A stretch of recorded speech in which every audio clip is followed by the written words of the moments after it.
All right, now viewers, let's straight away cut across to Prime Minister Narendra Modi's Mann Ki Baat. उस क्षेत्र में हो रहा है जो कभी माओवादी हिंसा का गवाह रहा है। बस्तर ओलंपिक का शुभंकर है, वन भैंसा और पहाड़ी मैना। इसमें बस्तर की समृद्ध संस्कृति की झलक दिखती है। इस बस्तर खेल महाकुंभ का मूल मंत्र है करसायता बस्तर, बरसायता बस्तर, यानी खेलेगा बस्तर, जीतेगा बस्तर। पहली ही बार में बस्तर ओलंपिक में 7 जिलों के 1,65,000 खिलाड़ियों ने भाग लिया है। यह सिर्फ एक आंकड़ा नहीं है, यह हमारे युवाओं के संकल्प की गौरव गाथा है। एथलेटिक्स, तीरंदाजी, badminton, football, hockey, weightlifting, karate, kabaddi, kho kho और वॉलीबॉल, हर खेल में हमारे युवाओं ने अपनी प्रतिभा का परचम लहराया है। कारी कश्यप जी की कहानी मुझे बहुत प्रेरित करती है। एक छोटे से गांव से आने वाली कारी जी ने तीरंदाजी में रजत पदक जीता है। वे कहती हैं, बस्तर ओलंपिक ने हमें सिर्फ खेल का मैदान ही नहीं, जीवन में आगे बढ़ने का अवसर दिया है। सुकमा की पायल कवासी जी की बात भी कम प्रेरणादायक नहीं है। जेवलिन थ्रो में स्वर्ण पदक जीतने वाली पायल जी कहती हैं, अनुशासन और कड़ी मेहनत से कोई भी लक्ष्य असंभव नहीं है। सुकमा के दोरनापाल के पुनेम सन्ना जी की कहानी तो नए भारत की प्रेरक कथा है। एक समय नक्सली प्रभाव में आए पुनेम जी आज व्हील चेयर पर दौड़कर मेडल जीत रहे हैं। उनका साहस और हौसला हर किसी के लिए प्रेरणा है। कोंडा गांव के तीरंदाज रंजू सौरी जी को बस्तर यूथ आइकॉन चुना गया है। उनका मानना है बस्तर ओलंपिक दूर दराज के युवाओं को राष्ट्रीय मंच तक पहुंचाने का अवसर दे रहा है। साथियों, बस्तर ओलंपिक केवल एक खेल आयोजन नहीं है, यह एक ऐसा मंच है जहां विकास और खेल का संगम हो रहा है, जहां हमारे युवा अपनी प्रतिभा को निखार रहे हैं और एक नए भारत का निर्माण कर रहे हैं। मैं आप सभी से आग्रह करता हूं, अपने क्षेत्र में ऐसे खेल आयोजनों को प्रोत्साहित करें।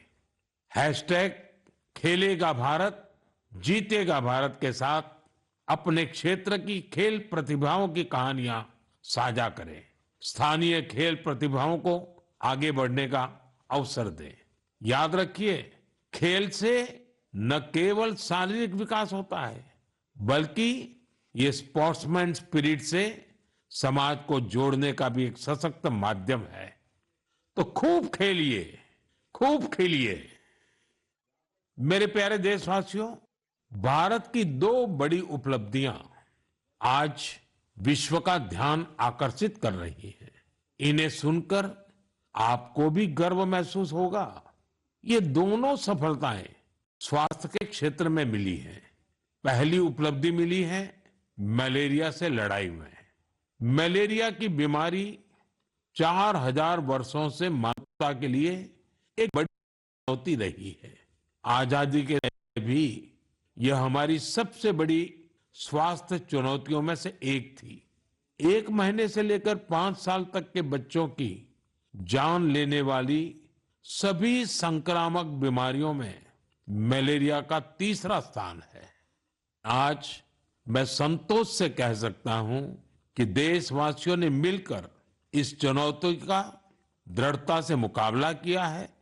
विश्व स्वास्थ्य संगठन WHO की रिपोर्ट कहती है, भारत में 2015 से 2023 के बीच मलेरिया के मामलों और इससे होने वाली मौतों में 80% की कमी आई है।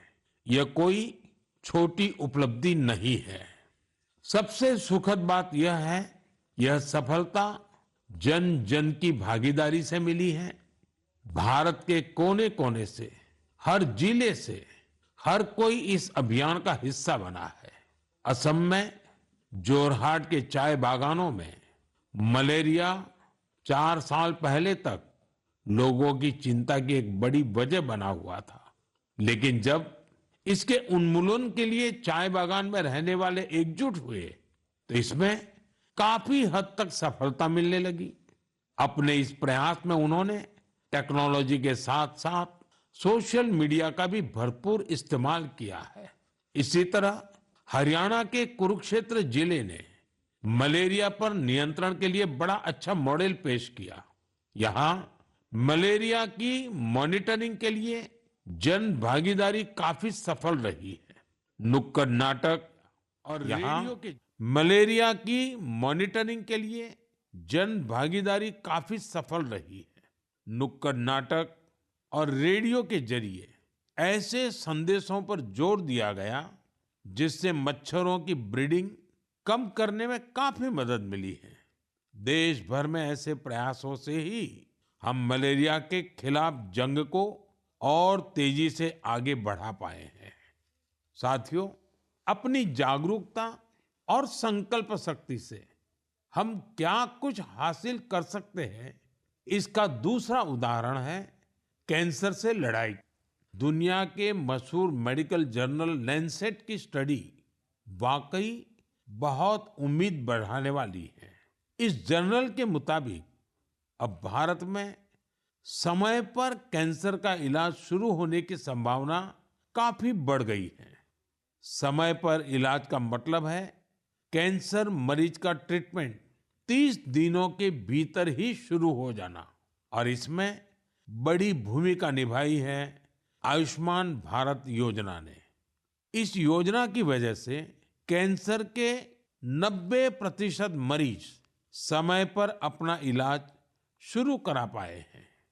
ऐसा इसलिए हुआ है क्योंकि पहले पैसे के अभाव में गरीब मरीज कैंसर की जांच में, उसके इलाज से कतराते थे। अब आयुष्मान भारत योजना उनके लिए बड़ा संबल बनी है। अब वो आगे बढ़कर अपना इलाज कराने के लिए आ रहे हैं। आयुष्मान भारत योजना ने कैंसर के इलाज में आने वाली पैसों की परेशानी को काफी हद तक कम किया है। अच्छा ये भी है कि आज समय पर कैंसर के इलाज को लेकर लोग पहले से कहीं अधिक जागरूक हुए हैं।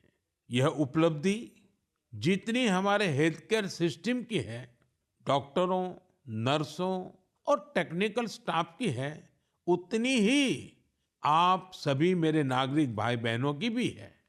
सबके प्रयास से कैंसर को हराने का संकल्प और मजबूत हुआ है।